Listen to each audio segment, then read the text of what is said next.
Ce soir, nous avons souhaité réunir à la fois des expertes, des associations, des élus, des syndicalistes, avec un objectif, réfléchir ensemble à quelles propositions nouvelles nous pouvons faire pour que l'égalité professionnelle devienne réelle.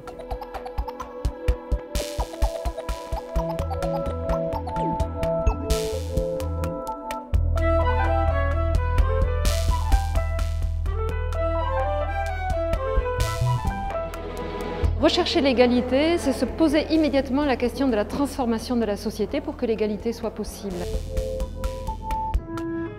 80% des salariés à temps partiel et donc à salaire partiel sont des femmes. Les 2/3 des salariés à bas salaire sont des femmes.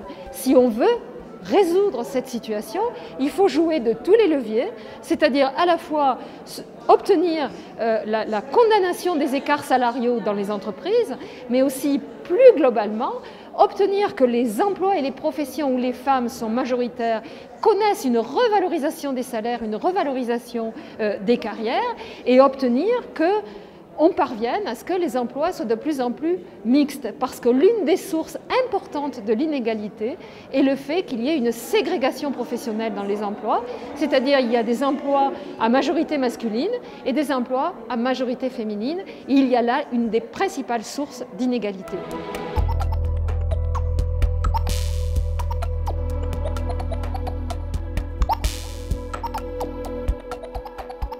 Les femmes ont elles-mêmes, parfois, du mal à s'identifier comme discriminées, puisque les entreprises sont en capacité d'expliquer, pour des raisons très objectives, pourquoi elle n'a pas ce poste, pourquoi elle ne retrouve pas ce poste, pourquoi elle n'a pas cette promotion, pourquoi un tel est meilleur qu'elle, parce qu'il sait mieux s'affirmer, parce que, etc. Donc, nous avons très souvent un discours qui ne permet pas aux femmes d'identifier elles-mêmes les actes de discrimination dont elles sont victimes.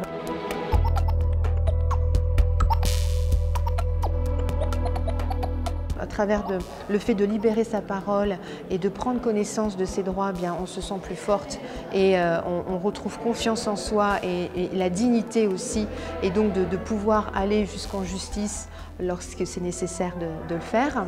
Une fois qu'on a retrouvé cette confiance et cette dignité, eh bien, d'essayer d'être soi-même actrice pour se mobiliser, faire que les choses avancent dans le bon sens, faire que les lois soient appliquées et les faire évoluer aussi dans le chemin vers plus d'égalité entre les hommes et les femmes.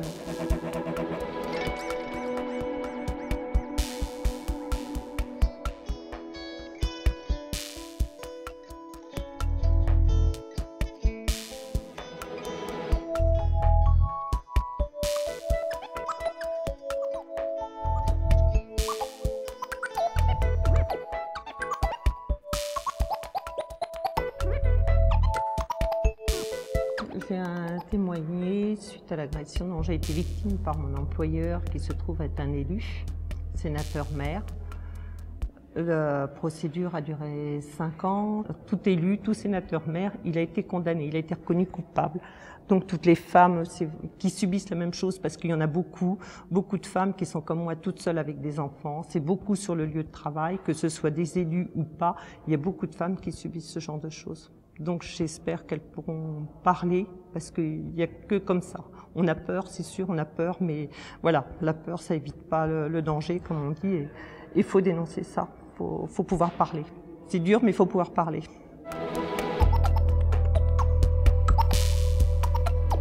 Je suis militante syndicale et j'ai été victime d'une agression qui a été qualifiée par les services de police d'enlèvement, séquestration, menace de mort et viol avec arme à feu.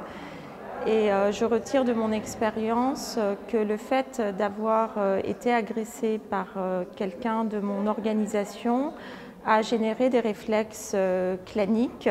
Évidemment, il faut trouver des soutiens, des ressources intellectuelles, des ressources d'amitié, mais on s'en sort, heureusement. On y arrive, mais c'est un long travail.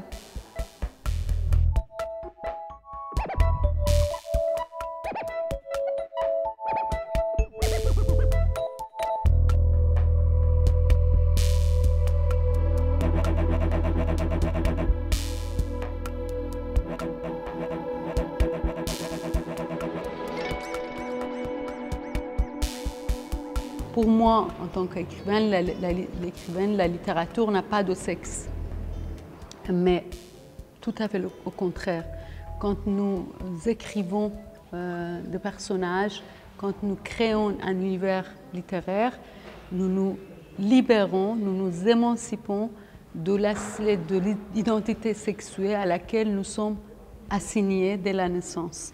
Mais c'est un acte de libération en même temps, écrire de la littérature. Et c'est très très important que la langue puisse permettre aussi cette liberté. Moi, j'adhère complètement à cette idée qu'on puisse changer la langue.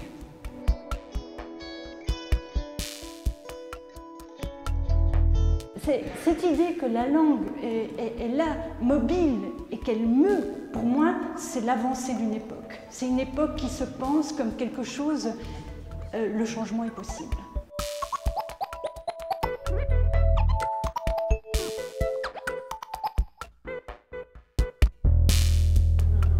Après cette soirée, nous allons faire connaître avec le réseau L'égalité, c'est pas sorcier, les propositions qui viennent d'éclore aujourd'hui.